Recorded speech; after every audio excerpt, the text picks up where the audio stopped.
Hi అండి, అందరికీ నమస్కారం. అందరూ బాగున్నారా? ఈరోజు మీకు ఒక మంచి రెసిపీ చూపించాలనుకుంటున్నాను. అదేంటంటే mutton gravy curry. Mutton gravy curry మనం ఎప్పుడూ చేసుకున్న విధంగా కాకుండా కొంచెం ప్రత్యేకంగా చేసుకుంటాము. అది చాలా స్పెషల్ అన్నమాట. ముందుగా మటన్ శుభ్రంగా 2 సార్లు కడిగి వాటర్ లేకుండా పిండుకొని కుక్కర్లో వేసుకోవాలి. మటన్ లేతదో ముదురుదో మనకు తెలియదు కాబట్టి ఇలా కుక్కర్లో వేసి ఉడికించుకోవడం వల్ల మెత్తగా ఉడుకుతుందన్నమాట. ఇందులో కొంచెం పసుపు, కొంచెం ఉప్పు మరీ ఎక్కువ కాకుండా కొంచెం వేసుకుంటే సరిపోతుంది. ముక్క మునిగేంత వరకు కొంచెం వాటర్ వేసుకోవాలి. వేసుకొని కుక్కర్ మూత పెట్టేసుకొని పొయ్యి మీద పెట్టుకొని 4-5 విజిల్స్ వేసే వరకు ఉడికించుకోవాలి. కుక్కర్ పెట్టేసుకున్నాం కదా, ఈ మటన్ ఉడికేలోగా దీనికి కావాల్సిన మసాలా అయితే తయారు చేసుకుందాము. నేనైతే 1/2 కిలో మటన్ తీసుకున్నాను. దానికి కావాల్సిన మసాలా అయితే నేను చూపిస్తున్నానండి. మీకు మసాలా తక్కువ తింటాం అనుకునే వాళ్ళు కొంచెం తగ్గించి వేసుకోవచ్చు. ముందుగా ధనియాలు, 1 స్పూన్ ధనియాలు, 1 స్పూన్ జీలకర్ర, చిన్న దాల్చిన చెక్క, 2 ఇలాచీలు, 4 లవంగాలు వేసుకొని ఇవి కొంచెం దోరగా వేయించిన తర్వాత గసాలు వేసుకోవాలి. గసగసాలు వేసుకోవడం వల్ల టేస్ట్ బాగుంటుంది. వేసుకున్న తర్వాత పక్కన పెట్టేసుకొని ఇప్పుడు కొంచెం జీడిపప్పు దోరగా వేయించుకోవాలి. ఇప్పుడు దోసపప్పును కూడా వేయించుకుంటున్నామండి. ఇది కూడా దోరగా వేయించుకోవాలి.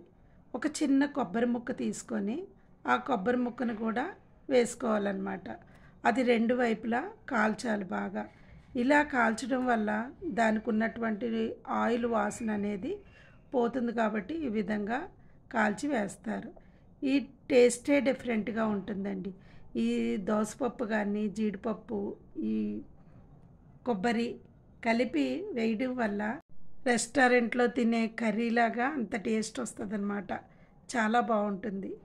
ఈ విధంగా మసాలా కావాల్సినవన్నీ వేయించుకున్న తర్వాత ఇది మసాలా చేసుకునే ముందు ఇందులోనే అల్లం వెల్లుల్లి కూడా వేసేసుకోవాలి. అల్లం చిన్న ముక్కలు కట్ చేసి వెల్లుల్లిపాయ కూడా ఇందులోనే వేసుకొని మెత్తగా పేస్ట్ లాగా మిక్సీ పట్టేసుకోవాలి. ఇప్పుడు మనకి మటన్ అయితే అయిపోయింది. అది చల్లారి మూత తీసేలోగా మనం కర్రీ కూడా ప్రిపేర్ చేసుకోవచ్చు అన్నమాట. ముందుగా పెనం పొయ్యి మీద పెట్టుకోవాలి. ఆయిల్ వేసుకొని దాంట్లో మనం బిర్యానీ ఆకు ఉంటుంది కదా, బిర్యానీ ఆకు ఒక్కటి చాలండి. అవే ఒక 2-3 ముక్కలుగా చేసి వేసుకోవాలి. వేసుకున్న తర్వాత అందులో సన్నగా తరిగి పెట్టుకున్న ఆనియన్స్, ఉల్లిపాయలు నేనైతే పొడవుగా కట్ చేసుకున్నాను. మీరు చిన్నగా కూడా కట్ చేసుకోవచ్చు, పొడవుగానే కట్ చేసుకోవచ్చు. ఈ విధంగా కట్ చేసుకొని అందులో పచ్చిమిరపకాయలు, కొంచెం కరివేపాకు వేసుకొని అది గోల్డ్ కలర్ వచ్చే వరకు వేయించిన తర్వాత అందులో ఒక్క టమాటా టేస్ట్కి వేసుకోవాలి. చూడండి, మటన్ అయితే అయిపోయింది. నేను కుక్కర్ మూత తీసాను. చాలా చక్కగా ఉడికిపోయింది మెత్తగా. ఈ ఉడికిన దాన్ని పక్కన పెట్టుకొని మనం ఇవి బాగా వేగిపోయిన తర్వాత ఉల్లిపాయలు, పచ్చిమిరపకాయలు, కరివేపాకు ఇవన్నీ బాగా మగ్గిపోయిన తర్వాత ఆయిల్లో కారం వేసుకోవాలి. కారం, ఉప్పు ఇందులోనే వేసేసుకోవాలన్నమాట. వేసుకున్న తర్వాత కొంచెం కాశ్మీరీ కారం కూడా వేసుకోవాలి. అంటే నేను మామూలు కారంతో పాటు కాశ్మీరీ కారం కూడా కొంచెం వేసుకున్నాను. ఆ కాశ్మీరీ కారం వేయడం వల్ల ఏంటంటే మంచి కలర్ బాగుంటుంది. చూడ్డానికి కూడా కర్రీ చాలా బాగుంటుంది అన్నమాట. కలర్ఫుల్గా కనిపిస్తుంది. టేస్ట్ కూడా డిఫరెంట్గా ఉంటుంది. ఇప్పుడు మనం వేయవలసినవి వేసామండి. ఇప్పుడు అందులోనే ఉడకబెట్టిన మటన్ వేసుకొని ఒక 3-4 మినిట్స్ ఉడకాలి. ఉడికిన తర్వాత మనం మసాలా ముద్ద చేసి పెట్టుకున్నాం కదా, ఈ మసాలా ముద్దను ఇందులో వేసేసుకోవాలి. వేసుకొని అది ఆ గిన్నెలో కొంచెం వాటర్ వేసుకోవాలి. ఇది గ్రేవీ కర్రీ కాబట్టి మనకి గ్రేవీ ఎక్కువ కావాలని చేసుకుంటున్నాం కాబట్టి కొంచెం వాటర్ కూడా వేయాలి. ఈ మరీ ఎక్కువ వేయకూడదు, ఎందుకంటే మనకి మటన్ ఉడికిపోయిందే కాబట్టి ఇందులో కొంచెం వాటర్ మాత్రమే వేస్తాం. ఇప్పుడు ఈ గిన్నె కడిగైతే వేసుకున్నాను. ఇది బాగా కలిపేసుకోవాలన్నమాట. కలిపేసుకొని ఈ మసాలా కూడా ఈ మటన్తో కలిపి ఉడకాలి కాబట్టి ఒక 5-6 నిమిషాలైతే కర్రీని ఉడకనివ్వాలి. కర్రీ రెడీ అయ్యేలోగా ఫైనల్గా మనం వేసే కొత్తిమీర, పుదీనా ఈ రెండు కూడా నేను క్లీన్ చేసుకుంటున్నాను. ఈ టైం వేస్ట్ అవ్వకుండా 1 బై 1 మనం కుక్కర్ ఉడికేలోగా చక్కగా మసాలా తయారు చేసుకున్నాము. ఉడికిన తర్వాత చల్లారేలాగా కర్రీ అయితే ప్రిపేర్ చేసుకున్నాము. ఈ విధంగా 1 బై 1 చేయడం వల్ల మనకి టైం వేస్ట్ అవ్వదు, తొందరగా అయిపోతుంది. ఇప్పుడు కొత్తిమీర, పుదీనా అయితే వేసుకున్నాను. చూడండి, కర్రీ మంచి కలర్ఫుల్గా కనిపిస్తుంది కదా. కర్రీ అయితే రెడీ అయిపోయిందండి.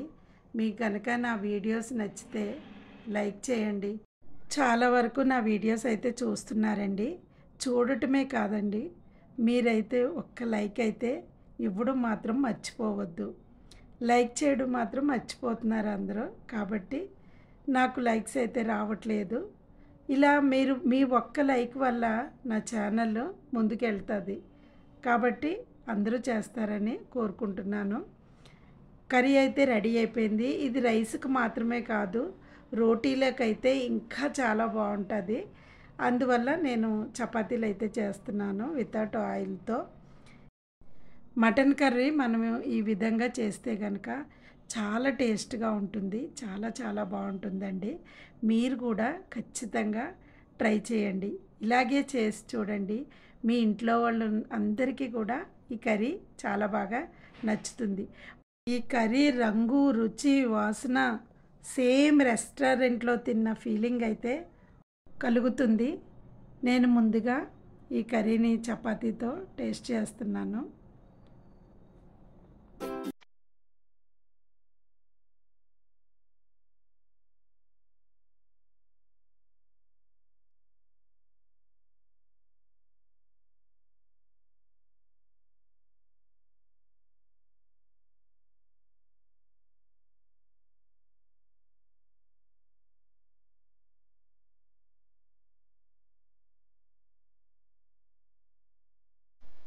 చాలా బాగుందని నేను చెప్పడం కాదండి, మీరు చేసి చూడండి. ఖచ్చితంగా ట్రై చేయండి. Thank you. Thanks for watching.